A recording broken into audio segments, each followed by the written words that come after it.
शांति blade दे पुत्र चीनू आ मेरी गाल सुन के तो जेडी मेरे नाल कीती है ना मैं दा यार है जिगरी यार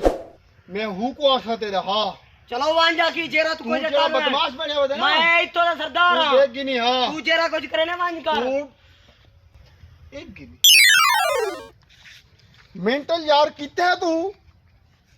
यार सारे नाल बड़ी ज्यादती थी गई यार यार देखो मैं क्या दसा वाइंदा यार ये टक्के दा बंदा यार शांति ब्लेड दा पुत्र छीनू यार देखो मैं क्या हाल देवा इनको बस फायर मारने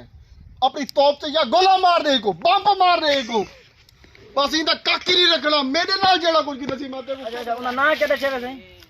अच्छा उना ना शांति ब्लेड दा पुत्र छीनू ओके ठीक है तू कैश बस रख दे अपने कने तेरा बंदा मर गया बस ए टेंशन ना ले दस आंदा पे जा कहना हे किता मैं आंदा पे बम मार ले अच्छा भाई ठीक है सही तेरा काम थी वैसे तू टेंशन ना घेन बस ओए ताए मेरे यार को धमकी दी है ओके रेगू तेरा ना क्या है मेरे को पर अपना ना दास चुप कर शांति ब्लेड छीनू दुनिया तो बस छुट्टी है ओके दे कर यार